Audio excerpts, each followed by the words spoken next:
सभी हमारे स्टूडेंट जो तैयारी कर रहे हैं यूजीसी नेट का, तो आज हम लोग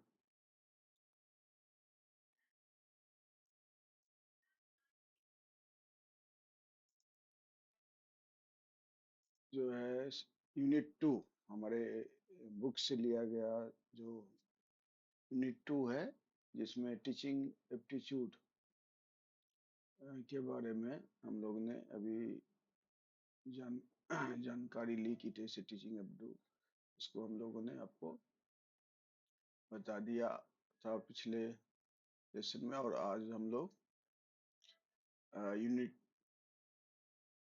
3 यूनिट 2 का अध्ययन करेंगे। और जो है अध्याय 4 अनुसंधान अभिरुचि, इसमें हम लोग जो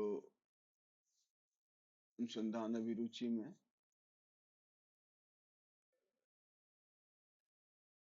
रिसर्च एप्टीट्यूड, परिभाषा, प्रकार, नैतिकता, चरण, शोध लेखन। अनुसंधान की परिभाषा। रिसर्च का शाब्दिक अर्थ है पुनः खोज करना,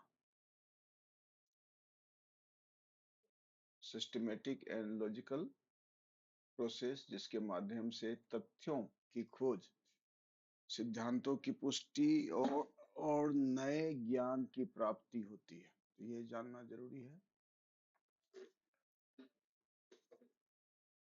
अनुसंधान केवल डाटा इकट्ठा करना, रिपोर्ट लिखने तक सीमित नहीं। यह समस्या की पहचान से लेकर समाधान तक की एक गंभीर चिंतनशील प्रक्रिया है। अनुसंधान में साइंटिफिक एटीट्यूड, क्रिटिकल थिंकिंग और ऑब्जेक्टिव एनालिसिस अत्यंत आवश्यक है। यह प्रक्रिया शिक्षा, विज्ञान, समाजशास्त्र, प्रबंधन, मनोविज्ञान और अन्य विषयों में नॉलेज एक्सपेंशन के लिए भी की जाती है। अनुसंधान के प्रकार है। अनुसंधान विभिन्न आधारों पर वर्गीकृत किया गया है। जो बेसिक रिसर्च है, जिसमें मौलिक अनुसंधान, सिद्धांत निर्माण हेतु, अप्लाइड रिसर्च, अनुपयुक्त अनुसंधान, व्यवहारिक समस्याओं के समाधान, एक्शन रिसर्च जिसमें कक्षा या संस्थागत समस्याओं में त्वरित समाधान हेतु, और बेस्ड ऑन द मेथडोलॉजी, विधियों के आधार पर अभी अनुसंधान होते हैं। क्वालिटिव रिसर्च होते हैं, गुणात्मक अध्ययन भावनाओं, धाराओं, व्यवहार पर केंद्रित है। और क्वांटिटेटिव रिसर्च मात्रात्मक अध्ययन, आंकड़ों और संख्यात्मक विश्लेषण पर आधारित होता है। और मिक्स्ड होते हैं, जो गुणात्मक और मात्रात्मक दोनों होते हैं। दृष्टिकोण के आधार पर बेस्ड ऑन अप्रोच, जिसमें डिस्क्रिप्टिव रिसर्च है, वर्णनात्मक अनुसंधान, एनालिटिकल रिसर्च, विश्लेषणात्मक अनुसंधान, एक्सप्लोरेटरी रिसर्च, अन्वेषणात्मक अनुसंधान, और एक्सपेरिमेंटल रिसर्च जिसमें प्रायोगिक अनुसंधान। इन सभी प्रकारों का चयन रिसर्च प्रॉब्लम, ऑब्जेक्टिव और अवेलेबल रिसोर्स पर निर्भर करता है। अनुसंधान की नैतिकता, research ethics. Ethics in research वह मार्गदर्शन है जो यह सुनिश्चित करता है कि अनुसंधान प्रक्रिया में नैतिक मानदंडों का पालन हो। नैतिक अनुसंधान की मुख्य बातें निम्नलिखित है। क्या है? इन्फॉर्म्ड कॉन्सेंट, प्रतिभागियों की अनुमति लेना। कॉन्फिडेंशियलिटी, गोपनीयता बनाए रखना। और प्लेगियरिज्म अवॉइडेंस, साहित्य की चोरी से बचाव। ऑनेस्टी इन डाटा रिपोर्टिंग, आंकड़ों की सत्यता बनाए रखना।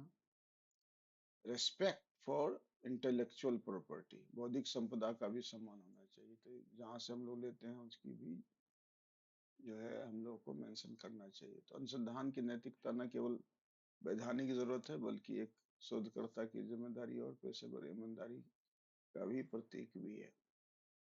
तो अनुसंधान की प्रक्रिया क्या क्या है? Steps of research.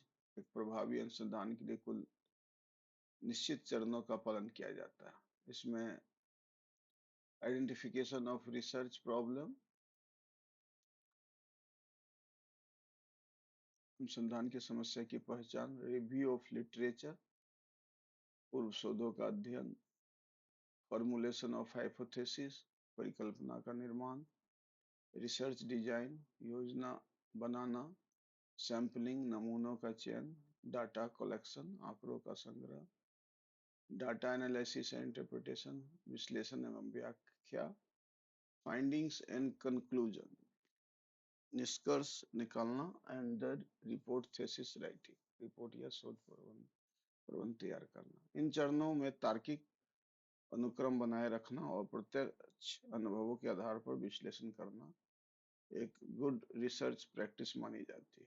शोध लेखन, thesis and report writing, thesis writing अनुसंधान प्रक्रिया का अंतिम और अत्यंत महत्वपूर्ण चरण है। इसमें शोध की पूरी प्रक्रिया एक वैज्ञानिक अकादमिक ढांचे में प्रस्तुत किया जाता है।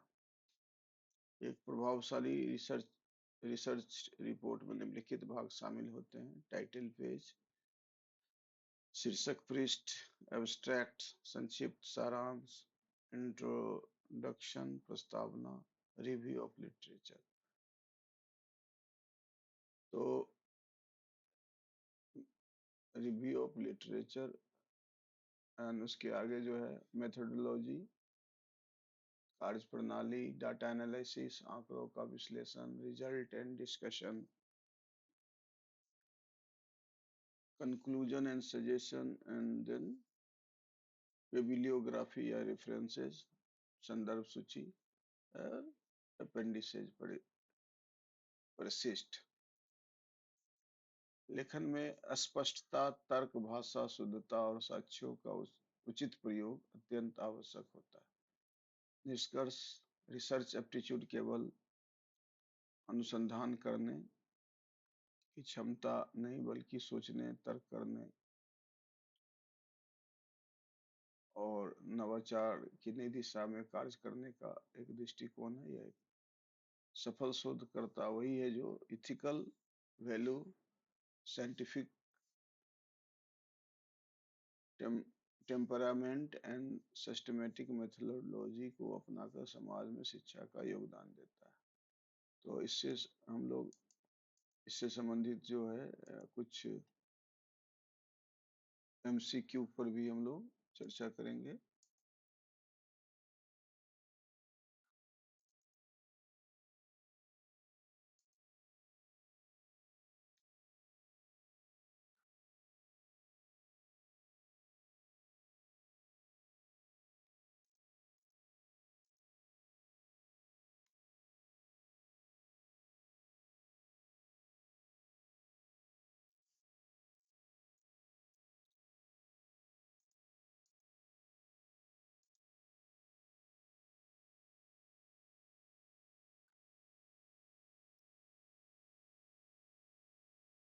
तो हमारे यूनिट 2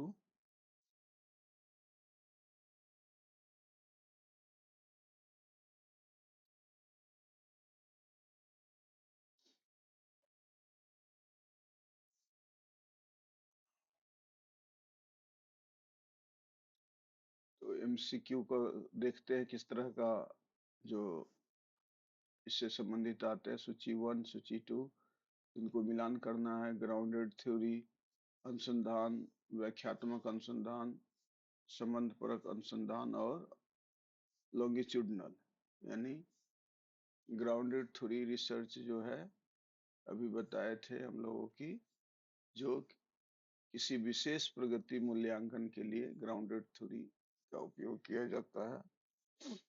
और इंटरप्रेटेटिव रिसर्च जिसमें एक जो है